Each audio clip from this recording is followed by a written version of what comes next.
അധികാരത്തിലെത്തിയാൽ അഗ്നിപഥ് റദ്ദാക്കുമെന്നും മണിപ്പൂരിലെ സർക്കാരിനെ പിരിച്ചുവിടുമെന്നും പ്രഖ്യാപിച്ച കോൺഗ്രസ് പ്രകടന പത്രിക. സ്വവർഗ വിവാഹം നിയമപരമാക്കുമെന്നും കോൺഗ്രസ് വാഗ്ദാനം. CAA, കാശ്മീരിന്റെ പ്രത്യേക അധികാരം എന്നീ വിഷയങ്ങളെപ്പറ്റി കോൺഗ്രസ് പ്രകടന പത്രികയിൽ പരാമർശമില്ല.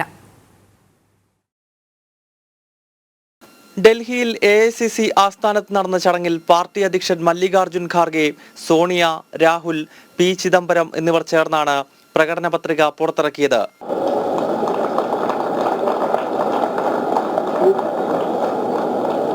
കേന്ദ്ര സർക്കാർ അടുത്ത കാലത്ത് നടപ്പാക്കിയ പുതിയ സൈനിക റിക്രൂട്ട്മെന്റ് പദ്ധതി അഗ്നിപഥ് റദ്ദാക്കുമെന്നാണ് കോൺഗ്രസിന്റെ പ്രകടന പത്രിക പറയുന്നത്.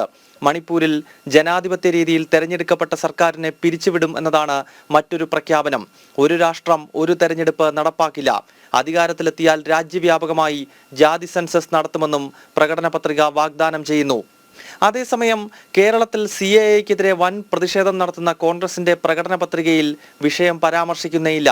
ഉത്തരേന്ത്യയിൽ ഉണ്ടാകുന്ന തിരിച്ചടി ഭയന്നാണ് CAA ഒഴിവാക്കിയത്. ഭാരത് ജോഡോ യാത്രയുടെ സമാപന വേളയിൽ ശ്രീനഗറിൽ സംസാരിച്ച രാഹുൽ, കോൺഗ്രസ് അധികാരത്തിൽ വന്നാൽ ആർട്ടിക്കിൾ 370 പുനഃസ്ഥാപിക്കുമെന്ന് പ്രഖ്യാപിച്ചിരുന്നു. പക്ഷേ പ്രകടന പത്രികയിൽ കശ്മീരിന്റെ പ്രത്യേക അധികാരത്തെ പറ്റിയും പറയുന്നില്ല. ജമ്മു കശ്മീരിന് സംസ്ഥാന പദവി തിരിച്ചു നൽകുമെന്ന് മാത്രമാണ് പ്രകടന പത്രിക പറയുന്നത്. ജനം, ഡൽഹി.